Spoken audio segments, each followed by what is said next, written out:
Hello and welcome back to the Owl's Nest, your nighttime sanctuary for timeless wisdom, calming narration, and peaceful sleep. Tonight, we'll be exploring ideas from A New Earth by Eckhart Tolle, gently unfolding its lessons in a calm, slow, and relaxing way as you prepare for rest. Before we begin, get into a comfortable position and allow your body to fully relax. These narrations are best experienced with headphones, so you can be fully immersed in the voice and the subtle binaural beats designed to support deep relaxation. There is nothing you need to analyze or remember. You don't need to stay focused or alert. Just listen softly in the background and allow the words to pass through your mind effortlessly. As the narration fades, the binaural beats will continue, helping you sink into deeper rest while your subconscious quietly absorbs the themes and ideas. If you enjoy these journeys into timeless books and hidden wisdom, consider subscribing to the Owl's Nest so you don't miss what comes next. Now, take a slow breath in and gently let it go.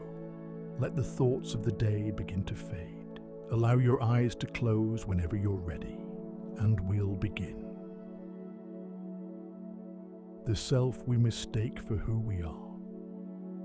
In this book, Tolle picks up where his earlier work left off and goes further, exploring what he calls the egoic mind, a false sense of self built almost entirely out of thought, comparison, and identification with things outside of us. Most people, he suggests, quietly believe they are their job title, their possessions, their opinions, their history, useful labels, all of them, but not, he argues, the same thing as who we actually are underneath. This mistaken identity, Tolle suggests, is the source of an enormous amount of quiet unease, a constant low-grade need to defend, prove, or improve this constructed self, simply because it was never solid to begin with. You don't have to hold on to any of this too tightly. Just let it drift over you like a slow-moving cloud, here for a moment and then gone, making space for the next thought to arrive. Attached to things, attached to thoughts. Tolle describes how the ego often attaches itself to objects and possessions, turning ordinary things into extensions of identity itself. A new object, he suggests, can offer a brief lift, a small sense of enhancement, but only briefly, before the mind moves restlessly onto wanting the next thing. This isn't really about the object at all, he notes. It's about an underlying sense of lack, quietly searching for something outside itself to fill a gap that possessions were never able to fill in the first place.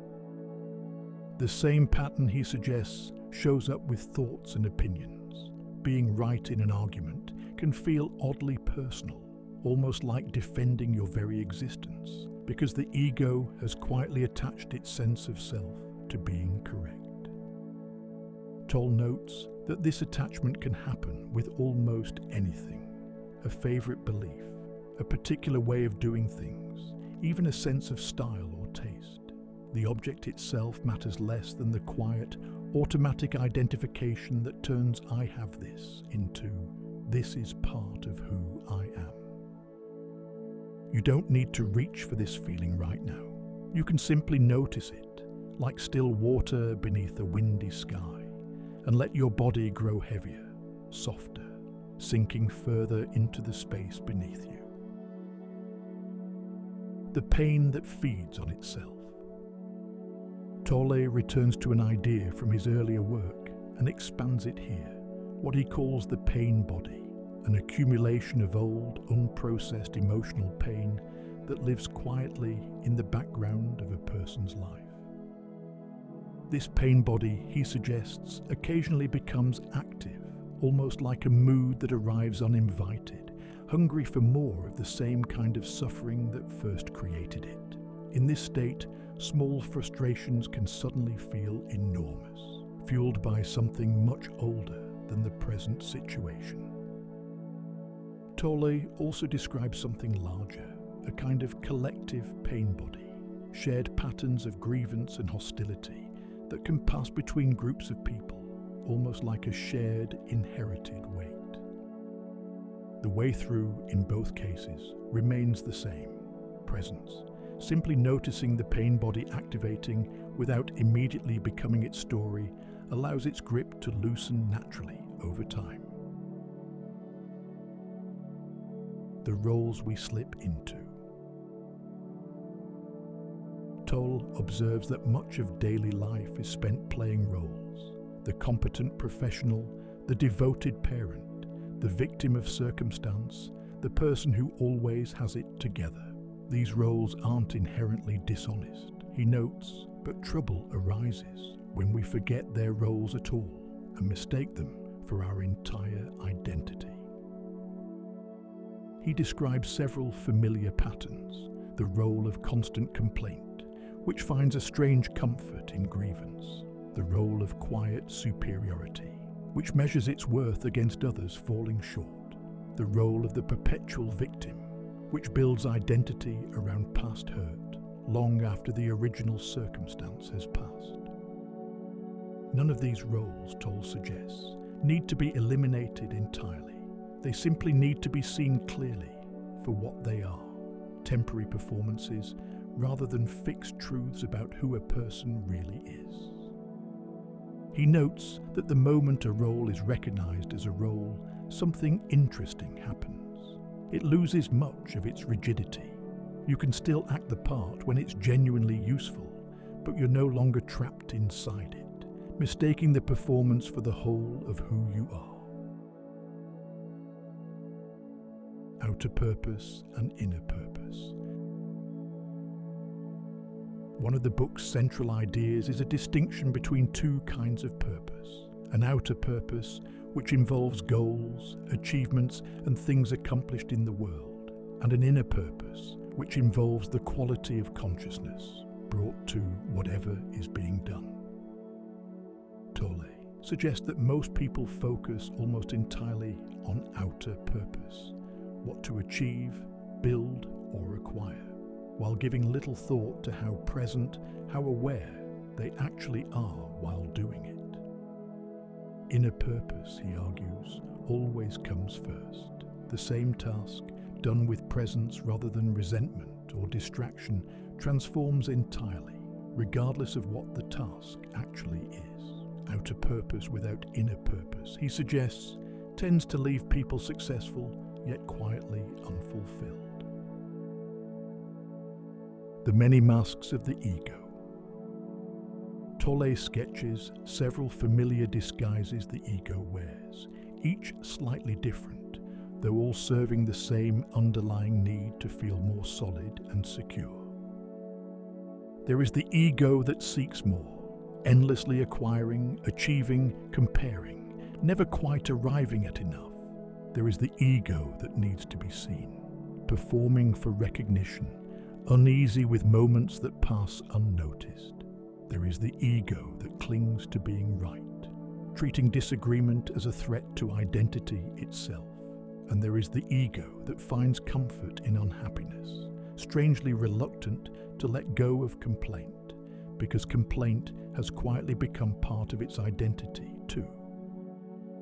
Tolle's point in describing these clearly isn't shame, it's recognition. Simply noticing one of these patterns at work, he suggests, is often enough to loosen its grip almost immediately. Acceptance, enjoyment, enthusiasm. Tolle offers 3 simple ways of meeting whatever you're doing, each aligned with presence rather than resistance. Acceptance, for situations that can't currently be changed, meeting them fully without the added suffering of mental resistance. Enjoyment, for the ordinary activities of daily life, bringing quiet appreciation to something as simple as a walk, a meal, a conversation, and enthusiasm for larger efforts that call for sustained energy and creative engagement. He suggests that whenever none of these three are genuinely present in what you're doing, it's often a sign that something needs to change.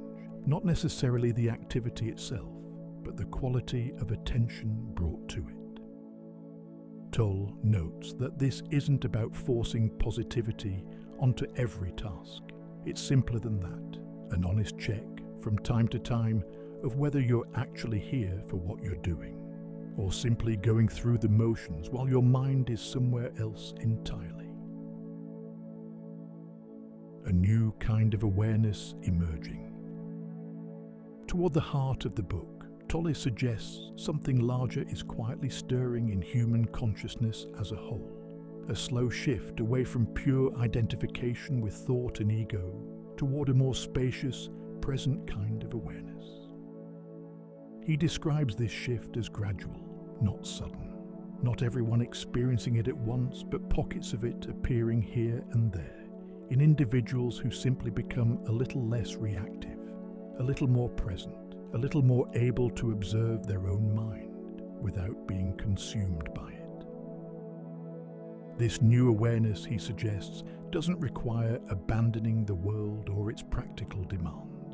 It simply changes the quality of presence brought to everything already being done. Tolle describes this shift as quiet rather than dramatic. It doesn't usually announce itself loudly. It shows up instead in small moments, a pause before reacting, a little more patience than usual, a slightly wider perspective on something that once felt overwhelming. The courage to loosen identity. There's a quiet courage required in what Tolle describes, even though it rarely announces itself as bravery. Loosening your grip on job titles, achievements, opinions, and old stories about yourself can feel, at first, like losing something important. The ego resists this loosening instinctively, since its entire sense of solidity depends on these attachments remaining firmly in place. Tolle suggests that what's actually lost in this process is only ever the false constructed sense of self, never the deeper awareness underneath, which remains entirely intact throughout. What quietly keeps the ego running?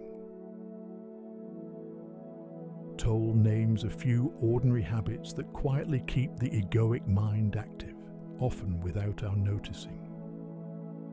Comparison is one of them, constantly measuring your circumstances against someone else's, rarely arriving at lasting satisfaction either way. Complaint is another, rehearsing grievances long after their original usefulness has passed. And perhaps, most persistent of all, the habit of needing the present moment to be different than it already is, before allowing yourself to feel at peace. None of this makes a person flawed. It simply makes them human, caught in patterns nearly everyone shares. The invitation, Tolle suggests, is simply to notice gently and let a little of the grip soften each time. Living purpose through presence. Near the end of the book, Tolle arrives at a quiet, unifying idea. Life's purpose was never something to search for far away, in some future achievement or circumstance. It's expressed moment by moment through the quality of presence brought to whatever is already here. A life lived this way doesn't necessarily look dramatic from the outside. It simply feels different from the inside, less driven by anxious striving, more settled in each moment as it actually unfolds. Closing reflection. If there is one thread that ties all of these ideas together, it is this: that the false constructed self was never who you actually were, and underneath all the roles, the striving, the old patterns, there has always been a quieter awareness, simply waiting to be noticed. You don't need to remember any of this. It is already settled somewhere deep, quietly folding itself into the edges of your mind, the way tonight's thoughts are folding into stillness. There is nowhere to be, nothing to do, only this soft darkness and the gentle hum of sound around you. Let your body sink a little heavier into wherever you're resting. Let your breath grow slower, longer, further apart. And whenever you're ready, let go completely and drift into sleep. If you found this journey relaxing, consider subscribing to the Owl's Nest, and I'll see you in the next one.